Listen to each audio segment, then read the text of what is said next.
Hello everybody, I just want to go over a couple of things before we get started. The last recording that I was doing for Oxygen Not Included, I wasn't really too impressed with the final outcome of the video, so I decided to scrap it entirely. Which, both kind of a good and a bad thing. I didn't really get to go over a whole lot, but I did actually make a couple of changes. For one, I made a duplicate gym. This is a great way in order to get duplicants athletics up. In time, this will change. This is a very simple mechanic that you can use. You just get a hamster wheel, just a manual generator, and you just got to connect it to a light, and that's the only connection it has. And all this does is it'll make it so the duplicate will run to power the lights. They'll get, if I remember correctly, athletics and mechanics up while doing this. I think there's a third skill, but I can't remember for certain. But you also don't want them spending too much time on this, since it's not connected to a battery. If they get on this, they probably won't leave, so you want the priority set much lower. Since most cases I don't usually go below a 5 in the beginning, setting it to a 4 is fine, so that means any other project that comes up, they'll deal with this first. I also ended up tackling this bottom slime biome and found a neural vacillator. We'll go into that in just a moment. I'm debating who is going to get into the neural vacillator. But this is also a good chance for me to show you guys a good way to take down a slime biome. You notice there's deodorizers spammed everywhere. There's plenty of oxygen throughout this area. There's no need for me to worry about anything getting in or out of this area. This is also a pretty big slime biome. It's been a while since I've seen one this big, and we got a lot more thimbleweed, which is going to be great for late game. The only downside is I do have about 22,000 kilograms of slime at 11.4 and 10.6. Yeah, 22 kilograms. In fact, if you actually look on the chart here, it actually tells you that it's 10.6 tons and 11.4 tons. But that's because I also have mine converted over to the more metrics that I understand. I'm not really too familiar with things like Celsius. I'm more familiar with Fahrenheit. The big sad part about this, though, is that's a lot of slime lung in there.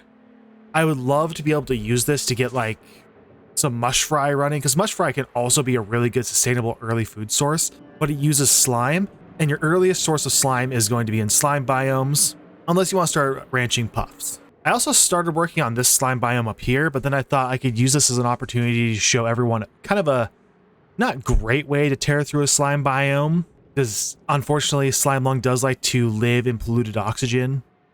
And if you tear through it poorly, you'll get polluted oxygen everywhere. So I'm going to set that up in the background when we actually get into the episode to show everyone a bad way to go through a slime biome. And then just always remember the good way to go through it, of tearing through it. Oh, I mean tearing through it and spamming deodorizers. I also found the polluted water geyser. It's actually right next to the cool salt. Sorry, I found the cool slush geyser. It's right next to the cool salt slush geyser. And my overall goal in the end is to actually have these two pouring into the same tank. Or I'll do a mini cap. I might do a mini capture as time goes on. Yeah, I'll probably change this over to a mini capture to show everybody a smaller way of capturing things. But you need, you want some good materials, usually some conductive wire, which in this episode I'm hoping to get into as well. I've also started this area up here, which I'm planning to turn into the S.P.O.M, because the S.P.O.M is definitely something I want to get into today. We also have to say hello to our new duplicate, the Dark Knight Prepper. He's another rancher duplicate, which is going to be great because we started also getting a whole bunch of ranches set up. Ooh, yeah, he's hungry right now. You should go eat something, Dark Knight. And then I did start getting some ranches set up. I got some hatches set up, some stone hatches. I got them to evolve into stone hatches, which once I get some mechatronics in here, I'll go over the importance of turning hatches into stone hatches. I then have a whole bunch of incubators. You really don't need this many incubators. I also installed a liquid lock running into both the slime biomes. All it does is help prevent gases from being exchanged between areas, because gases and liquids cannot mix. If I go to the all overlay, these are considered liquid tiles because it's got water in them, and these are gas tiles, and they can't mix together. Even if you have a single drop in there, such as up here where we have a little bit of liquefied carbon dioxide, we actually go into the materials, that's only a carbon dioxide area. I go to gas, that is considered a vacuum. Even right up here where there's just a little bit. That pretty much covers everything that happened in the last episode, except that we did go a handful of cycles. This colony has now been played for 13.67 hours, and it's almost over 100 cycles old. Anyway, I've rattled off enough. Let's go ahead and get into the video. All right, everybody, welcome back to the Scrub Dome. As I went over just a moment ago, I did make do quite a bit of extra stuff. The one thing I actually didn't realize that I didn't go over is a lot of duplicates have a lot of extra skills. People like Wednesday Fan and Great Goo have maxed out their digging and construction, which is great for me. Zolok here still has a lot of skills to spend because I just mostly put them into research. I went into the applied science research because I know I have to make a material study terminal at some point. I just haven't yet. The big one, though, is Gen. Gen has become a mechatronics engineer. This is great. This is fantastic for us. Good job, Gen. And all that's going to do is, in the last episode, we did refine a whole bunch of copper ore to copper. Again, I really don't like refining it this way because you lose about half of what you put into this. It's going to let us set up these ranches full. So give me just 1 second while I set up the process of these. All right, so I have the basic setup for the automation system, and mostly what this is going to do for us is going to make it so our duplicants have as little labor in these ranches as possible, except for grooming the hatches. I believe I went over this. I don't remember if it was in the last episode or the scrapped episode that I went over this, but stables, I like to have my stables built out 100 tiles wide. And even though these tiles and doors are no longer required because of the new queue system that was put into an update, I still like to have them just because then I don't have to spread these auto sweepers and conveyor loaders all throughout the stable. Later on I can when I have plenty of resources, but in the beginning I like to have it tight knit. Conveyor loaders also have a certain range, and in this area it can reach everything. And then the reason for this tile here is hatches can actually jump 2 tiles. So if this tile wasn't here, they could jump up on top of the door and climb over. Now, a stable can actually only be 96 tiles, but the reason I go for 100 is so I can put the 3 tiles here because the door counts as 2, and 1 tile in the corner. Oh, and then we can go over a little bit more. So yes, this is 100 tiles wide. Well, 96 in total. One thing to note about hatches is hatches, you need 12 tiles per hatch. So by going with the full 96, remember correctly, that's, as I said, it's between like 7 and 8 hatches. Yeah, you can have up to 8 hatches in one stable. I prefer to go with 7 just because it's a much better number. Mostly because if you get too many eggs in the area, they can become cramped. And the reason you don't want them to become cramped is because if they become cramped, their reproduction drops to 0%. Here we go. This guy's glum here, so his metabolism is down 80%. And we'll go into all of that here in a moment. Because I think we also, yeah, here we are. Tame and groom. Do you want them to be groomed?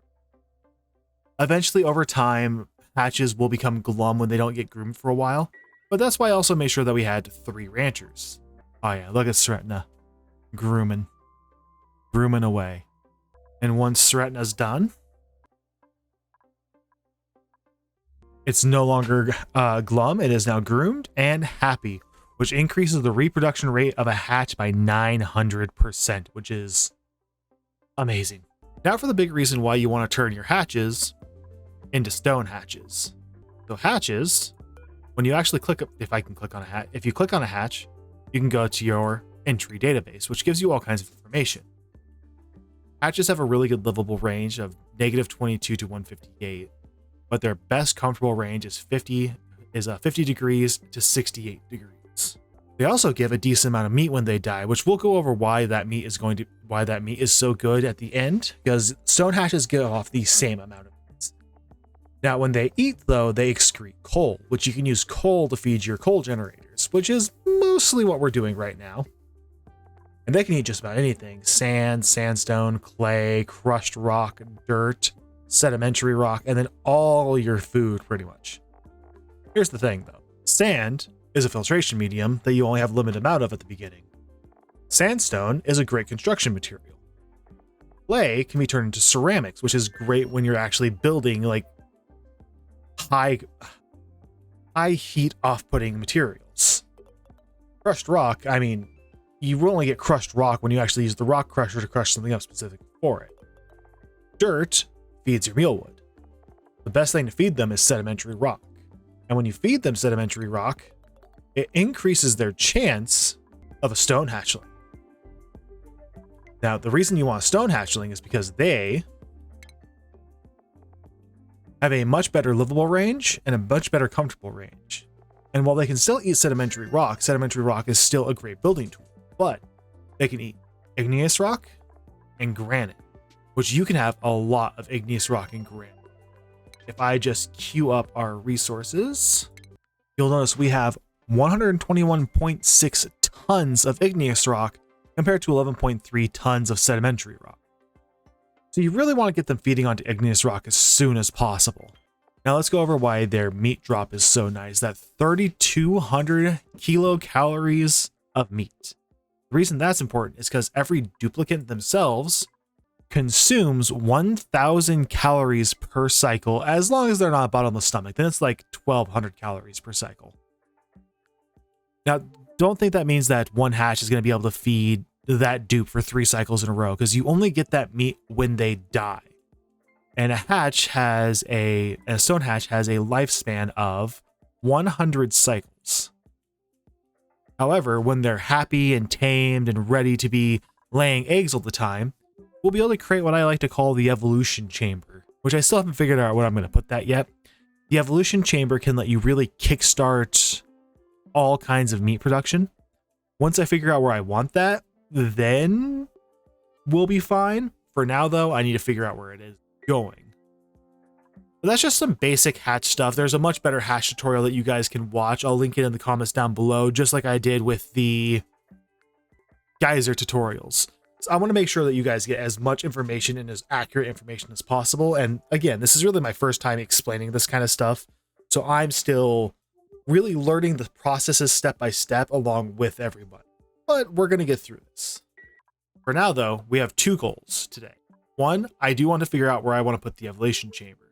It's usually best to have it next to the kitchen, but our kitchen is below our bathroom since we swapped sides. I'm debating if over time I want to move the kitchen up here, because I do... Oh, sorry, let's make that 3 objectives, because I'm going to show you guys the bad way to tear through the slime biome. Since you've seen I would call a decent way of tearing through a slime biome, and God, this one was huge. So while they get that set up, let me show you a pretty poor way of just tearing through a slime biome.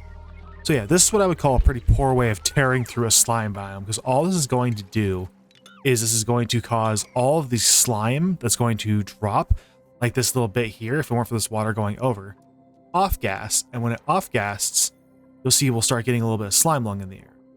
Now we do still have some good oxygen in the area, so it'll take a while to kind of show what I'm going for. I'm gonna let the duplicants just kind of work and then show the process when it's done.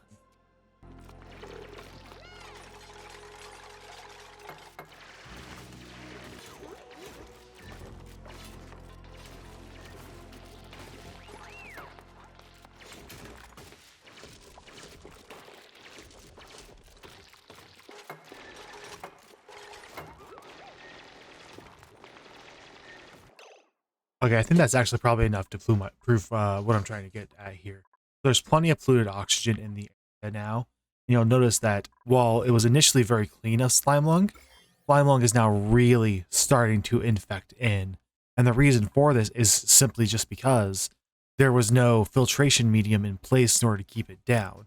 Now, again, slime lung isn't the worst. All it's really going to do is it's going to cause your duplicants to sneeze, and when they sneeze, they'll sneeze out some polluted slime lung germs. It's really easy to handle, especially if it happens in a very clean atmosphere. Eventually, it's just going to get deleted. I also realized I completely forgot to queue up a digging command right there, which would be helpful. And there's just a lot of ways to really be able to fix slime lung overall. And again, this is what I would consider a very bad method, because you're just going to let it get everywhere. You'll notice it's even starting to kind of infect up towards the top, where the duplicants are mostly going to be coming in.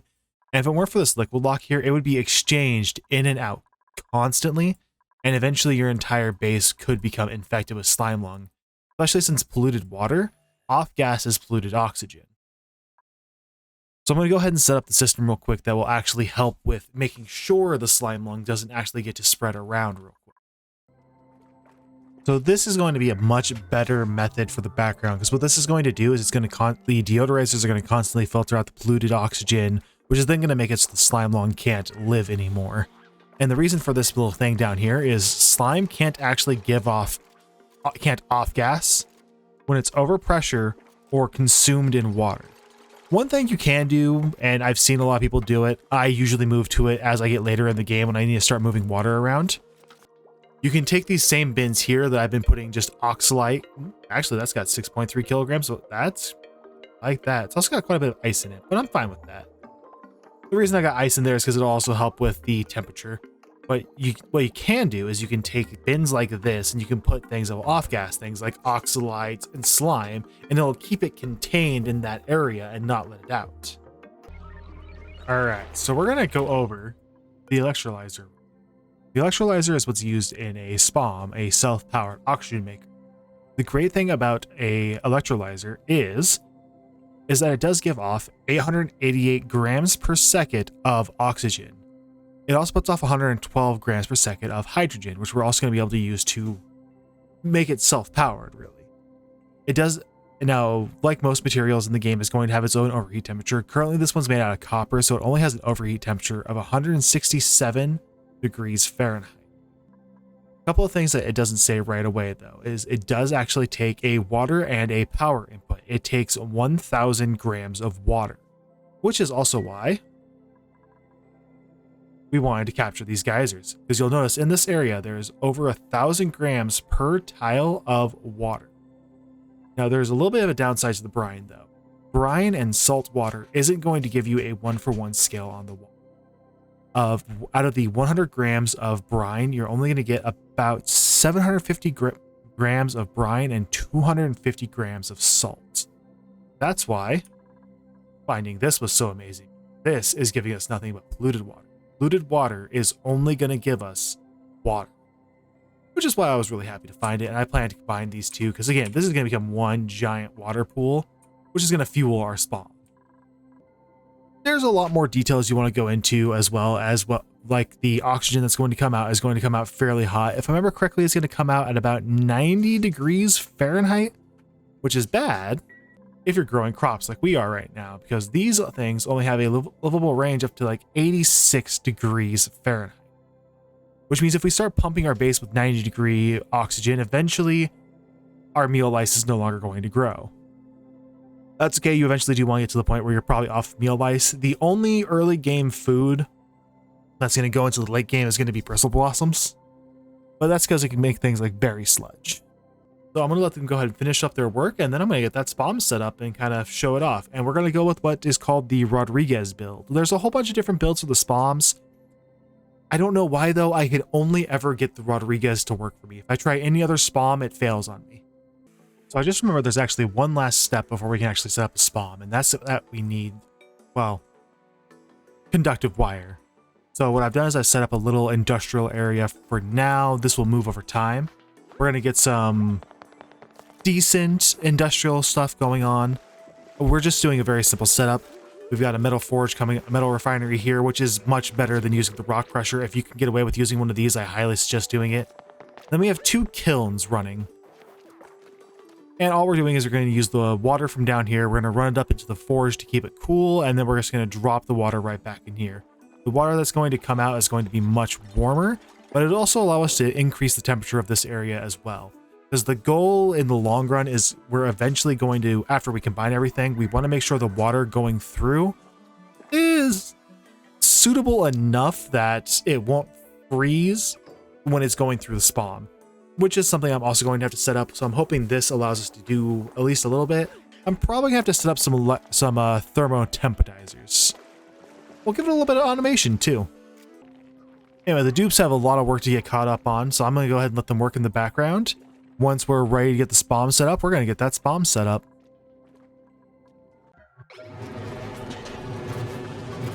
Alright, so we got a bit of the small industrial district set up. I've got these kilns set up to make a whole bunch of ceramic, which we're going to need in the long run.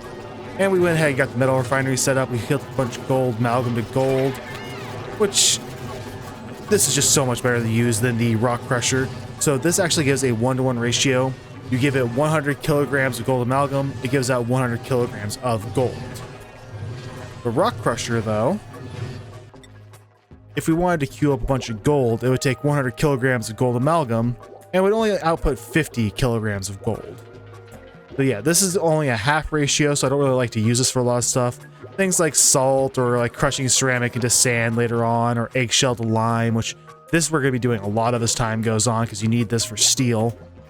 This isn't the most effective way. There's another slightly more effective way that could also be used as like a food source, and that is creating a whole bunch of smooth hatches.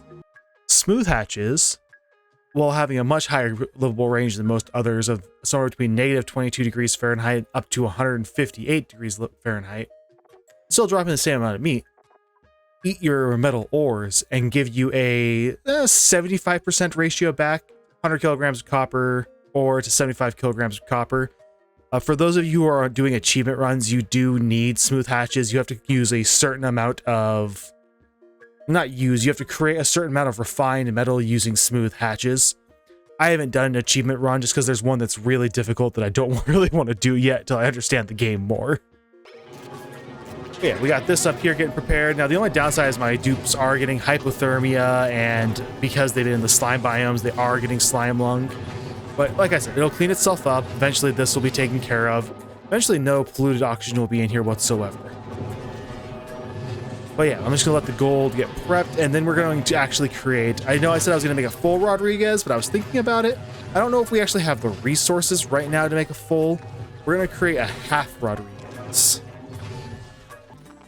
Alright, so we got this area more cored out in order to set up the S.P.O.M. They're getting it cleaned up right now. We're going to let them finish that up. We have the industrial district set up. We have all the gold amalgam we're going to need. I queued up a little bit of copper just because having a little bit of copper is nice. Also, I didn't notice, but some ice got down here and melted. And then that actually made me wonder something, and I checked. We're starting to get pretty chilly through here now because some ice got put in there, which is injecting a lot of cool temperatures into the area. Not terrible overall. Once we actually get the oxygen production up and running, we're going to get this to even out pretty well. You won't even really notice a difference. Like, it's getting really hot towards the bottom though, which is going to cause the water to heat up a bit more. And we don't want this to heat up too much because water can turn into steam at 210 degrees, which is something we will put to use later when we create an industrial district. I've never actually made a steam room like that before, but I want to try it. Also, one of our printables right now is a Drecklet. I'm not taking it yet. It's staying there because I'm going to get a Drecko farm up and running. Also, checking over in our slime biome here, you'll notice that pretty much all the slime lung is gone. This is all mostly clean oxygen. But at this point, we can just leave these three here and it will be fine until we decide to move it, which I do eventually want to try to combine this group of polluted water, this group of polluted water, all of the water in this slime biome. I found another one tucked away over here, and this little bit up here, which this actually won't be too bad because I can just widen this out to right here. You'll never have to worry about this neutronium ever doing anything. It can't conduct heat. It can't give off heat. It is always going to be the special immeasurable Na. Whereas slime, organic 130 kilograms, 84.6.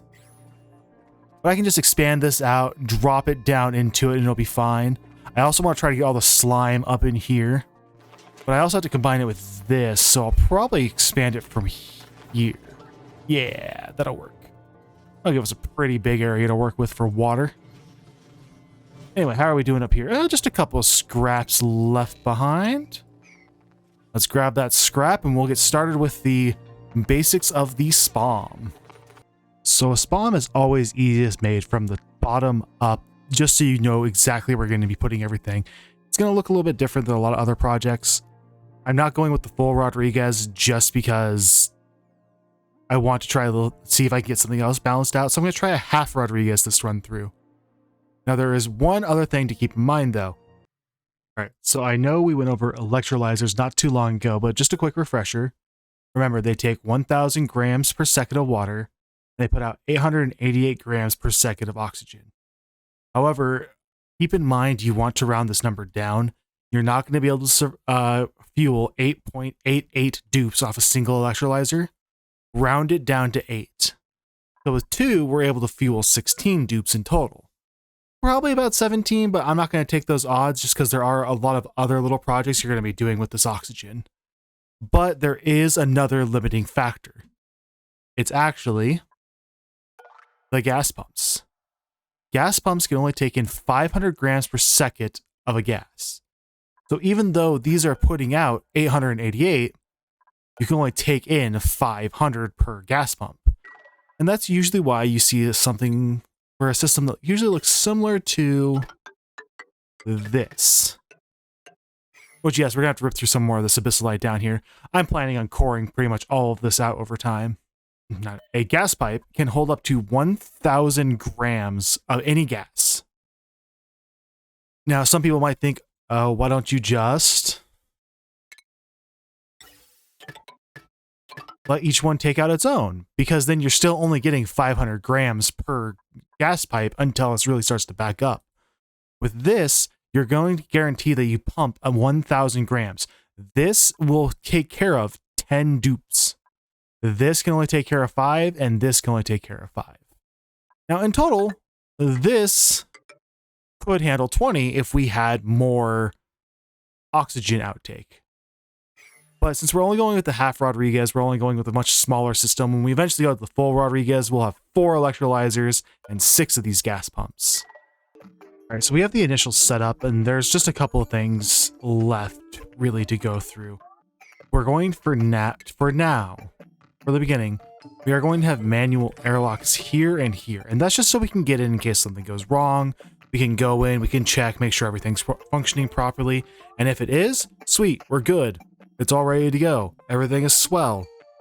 Go for it. At that point, you'll destroy the manual airlocks and you'll put down more insulated tiles. I'm making my insulated tile out of sandstone right now just because it's the most abundant resource that I have.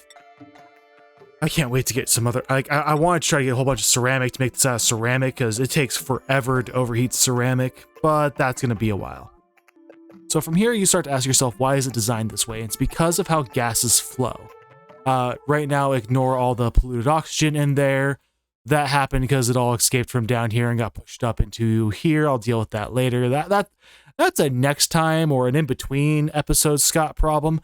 Right now, Scott wants to get to the S.P.O.M, which I'm pretty sure I left just enough room. Yeah, I left just enough room. So the only other thing you have to think about is how are you going to cool the oxygen as it comes out? Because it comes out at like, oh god, it comes out at like 90 degrees Celsius, I think. 80 or 90 Celsius. So it comes out pretty hot Fahrenheit. So you have to ask yourself, how do you want to cool it? Honestly, I don't know why I was just trying to think of this all together. We're in a cool area. The oxygen will naturally cool itself. So we don't actually have to worry about the cooling. We just have to worry about getting the water to a decent area. So for that, we're actually going to want to use a liquid tepidizer system. All right, so I went ahead and got a tepidizer set up. What pretty much all a tepidizer is going to do is it's going to heat the body of water. If you don't have any automation set up, it's going to constantly heat it until it just can't heat it anymore. Target temperature for a tepidizer is usually 185 degrees Fahrenheit. I set this one using an automation wire to a thermal sensor. And all I have done is I've set the thermal sensors where if it senses that this spot here is below 35 degrees Fahrenheit, this liquid tepidizer will turn on. Now, I did have to give this liquid tepidizer its own power source though, because it is a power hog at 960 watts. I also gave it its first thing of conductive wire, so you can hold up to 2,000 watts. I wonder if we can actually, and if you just kind of sit here and watch it, this will increase. And the reason we have this set the way it is because I think this is where our first source of water is going to come from. This is going to be what's going to run into a series of, this is going to run to a desalinator, which is eventually going to then run into the S.P.O.M. So I'm going to take a moment and get that set up as well. I might also, yeah, I'll do that double connection. So for this, we're actually going to want to use insulated liquid pipes. We have the desalinator being constructed. I also constructed the water sieve in case I want to use polluted water. One great thing about these two, these don't care what type of water passed through unless it's its type of water. So as long as we're sending salt water or brine, this will care. If it becomes polluted water, it's just going to go pass right through it and go straight to the water sieve. So what we want to do is we want to connect this up here. And then we'll connect this straight across. And that will mostly take care of the water needs overall. This thing still needs power. We still need to get a whole bunch of stuff plugged in. There's still a little bit of construction left to do. I'm going to pull that ladder rung down real quick. And we need to get both areas kind of pumped out. We'll want to pump this area out too, so I might create a small gap here for now, just so I can get everything pumped. So here's the early startup to what of a S.P.O.M will kind of look like more towards the end. We got the double hydrogen generators up here. We've got the pumps set up, and we have the automation here. With the automation, you do want to make sure they are... Ooh, I'm running low on copper. I need to queue up some more copper. No, I don't want to use gold. One second, I gotta queue up some more copper. All right, we have our copper. So you want to make sure that all the automation is connected. There we go. These sensors are pretty simple once you actually get them running. This top one here is set to, I believe, 250, and the bottom ones are set to 450. You know, let me double check that just to make sure. Okay, yeah, so these you want to set to above 450, and you want this set, there we go, set to above 250. Now, it's not going to matter too much right now because we still have to vent this area out, so we actually don't really care what it's at. But when we actually get to it, that's what we want it set at. You know what, while the dupes work in the background, let's go ahead and also get the ventilation set up. So you can use regular gas pipes to start with, and you can choose whichever way you want to go. Since I'm going to have a gas storage on the right, I actually want to start by taking this to the right. We're going to use the gas bridge system that we used last time.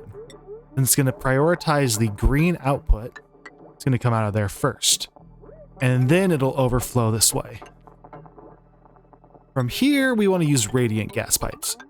Hydrogen can be used to cool this off just a little bit, which is perfect for us.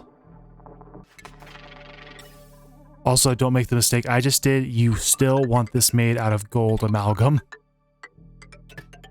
because it is going to get hot in there.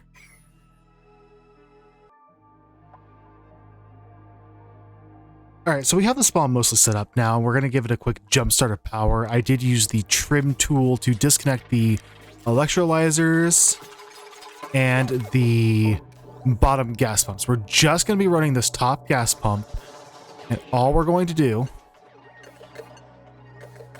is we're just going to start venting out all of this polluted oxygen here. We're just going to shove it over here for now. It's going to take a bit because it's one pump running. It's mostly down here that's going to take... Ooh, wait, it's starting to get down. Starting to get there. Come on, you're down to micrograms. Mini-grams. Oh yeah, also to do this, I did... Wrong button. Cut this so it prioritizes going this way. We're going to use that for a bit longer because it will take a while for the system to stabilize. Once it stabilizes, we'll be able to reconnect that. Oh, did it get all the way down or did it just run out of power? It ran out of power. Okay, cool. Salty Prince came up to do some more running. Once this is up and running, though, we don't have to worry about air for a while. Okay, I didn't even know gases could get this low. I don't even know what MCG stands for, but it is slowly killing itself because there's just not enough gas in there to actually maintain itself. So it's slowly becoming a vacuum. We're actually watching. There we go. We have a perfect vacuum. We actually go into the gas overlays. This is completely unbreathable. Kind of like the rest of this, even though it's actually kind of breathable out there. Now we have the fun part, though. Now we have to kickstart the whole system. That starts with these here. The salinator and the water sieve. So, let's go ahead and set up the overflow system. Well, let's turn it on and see what happens now. So we can just only turn on half of it, and I'll kind of show you what happens. So as the water goes in, boom, ooh, wow, that evened out fast. Like, okay, so normally what's supposed to happen is you usually get pockets of oxygen in here, and you have to kind of wait for it to absorb out and move, but that was just like, bam, instant, done, ready to go.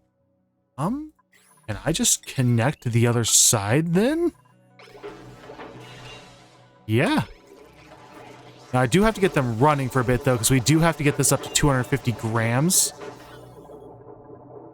Once this actually gets to flip, we'll get to see some of the hydrogen. Yeah, there it goes. Oop, wait. We want it to go this way first. Oh, there was a little pocket of polluted oxygen left. It's okay. It'll cause a little bit of damage. They'll get to go in and fix it. But now that will mostly charge that. And now we need to get these connected. And we need to get it. I did not set up the full ventilation. Oh no, I didn't set up the full ventilation. Oh, I had to crack in there and set that up now.